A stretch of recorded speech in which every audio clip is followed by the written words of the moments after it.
Lae'zel is one of the more complex and intimidating companions you'll meet in Faerun, and her volatile nature does an excellent job of keeping the player on edge.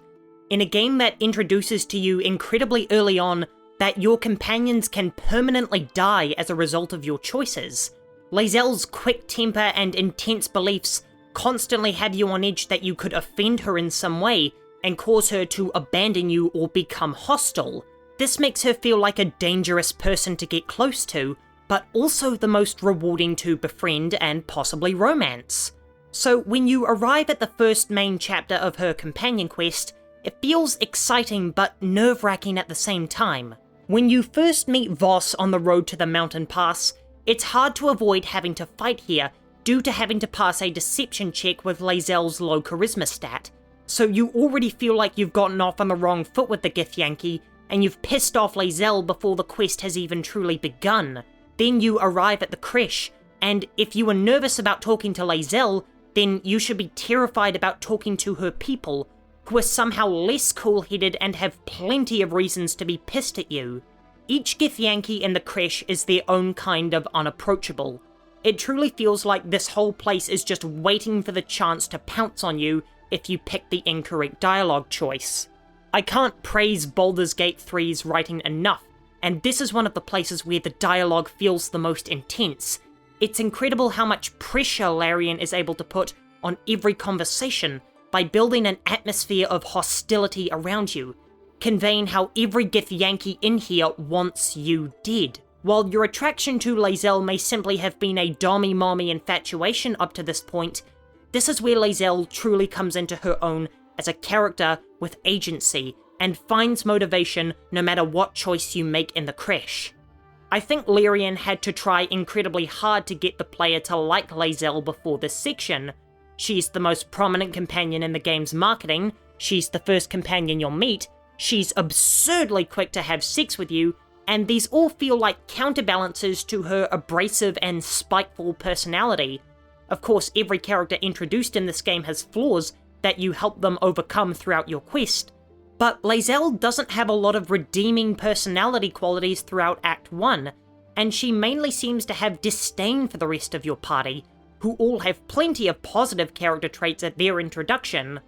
But this doesn't mean I didn't like Lae'zel during Act 1. Everything that came out of her mouth was some filthy or hilariously blunt statement of intention that made her enjoyable to talk to, so I could always see what stupid things would come out of her mouth next. But it's in the Creche where I came to like Lae'zel for who she is and see the awful truth of her situation because of her beliefs in Vlaakith, and it really broke my heart. Blind devotion to something or someone isn't something I can relate to or draw any similarities to in my real life. The closest I can think of is when you want something to be true so badly that it hurts, and then you're crushed when that thing doesn't happen. I know what it's like to feel so desperately that you're right, yet to fail all the same, but never to the scale where I would devote my entire existence to the servitude of that cause or belief. A crisis of faith must be an awful thing to experience, and I can't imagine what it's like to have that faith shattered, for your worldview to be shaped by everything around you, and then to have those beliefs broken in your adulthood.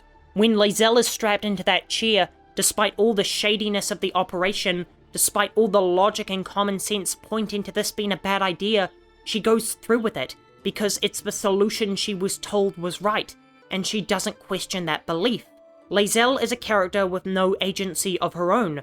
She's an angry extension of Vlaakith's will, and this is why Larian had to try to get you to like her so desperately in Act 1, because she's not a character yet. At best, she's an enforcer who spouts someone else's will, and her journey is about breaking that faith. This brings us to Lae'zel's conversation with Vlaakith, and the moment in the astral prism where the shell filled with Vlaakith's will is emptied and replaced with Lae'zel's own characteristics.